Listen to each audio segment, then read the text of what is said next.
샬롬, 주님의 평안을 전합니다.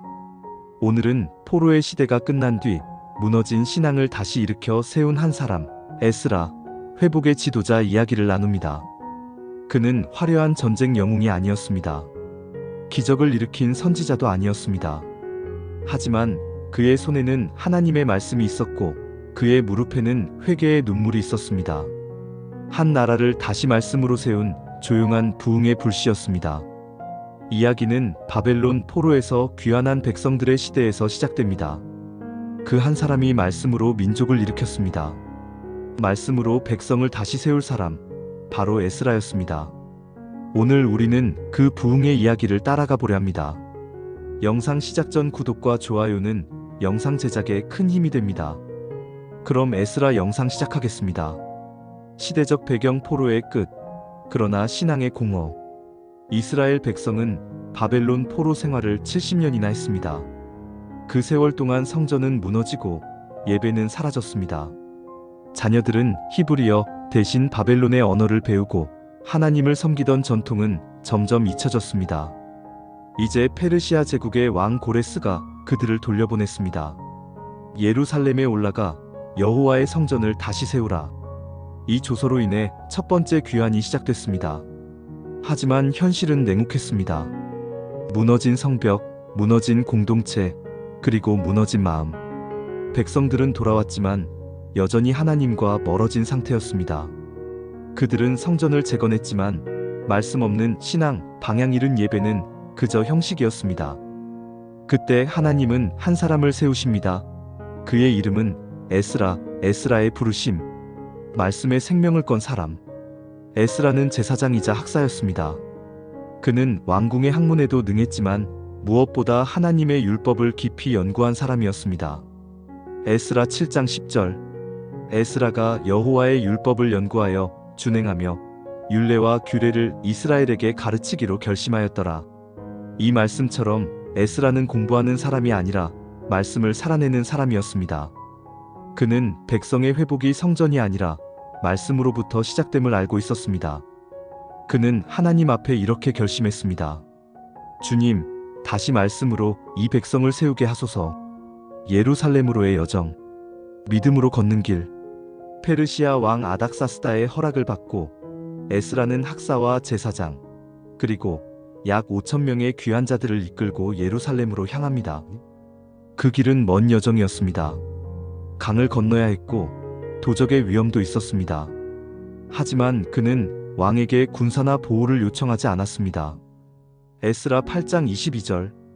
이는 우리가 전에 왕에게 아뢰기를 우리 하나님의 손은 자기를 찾는 모든 자에게 선을 베푸시고 차기를 배반하는 모든 자에게는 권능과 진노를 내리신다 하였으므로 길에서 적군을 막고 우리를 도울 보병과 마병을 왕에게 구하기를 부끄러워하였음이라.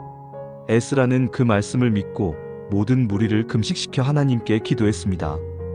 그 기도는 단순한 보호의 기도가 아니었습니다. 하나님, 이 여정이 인간의 계획이 아니라 주의 손으로 인도된 길임을 증명하소서. 그 믿음대로 하나님은 그들의 발걸음을 안전하게 지켜주셨습니다.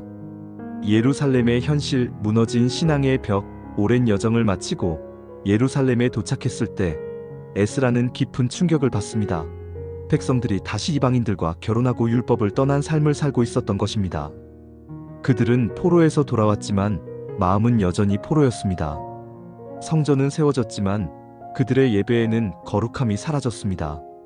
에스라는 무너진 예루살렘 한가운데서 조용히 무릎을 꿇습니다. 눈물의 회개 백성을 대신한 중보의 기도. 에스라 9장 6절.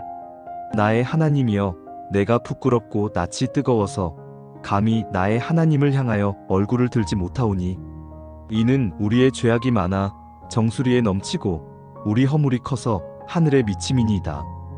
그의 눈에서는 눈물이 흘러내렸습니다. 그는 자신이 한 죄가 아님에도 백성의 죄를 자기 죄처럼 안고 기도했습니다. 백성들은 그를 지켜보다가 그의 눈물 앞에서 하나둘 고개를 숙였습니다.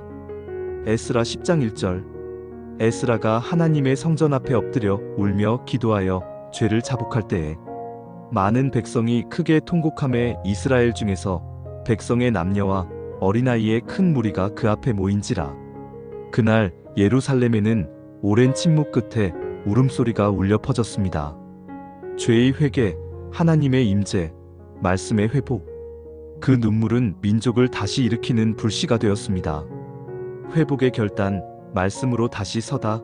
백성들은 에스라 앞에서 스스로 결단합니다. 이방의 풍속을 끊고 다시 말씀으로 살겠다고 서약합니다.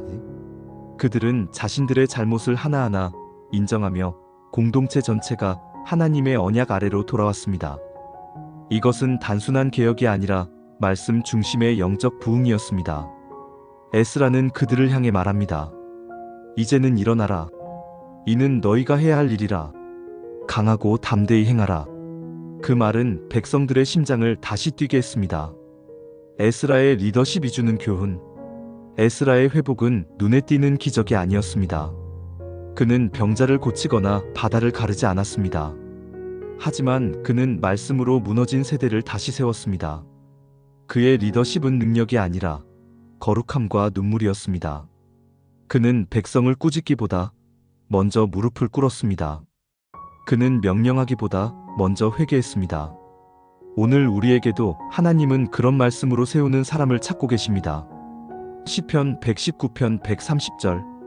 주의 말씀을 열면 빛이 비치어 우둔한 사람들을 깨닫게 하나이다.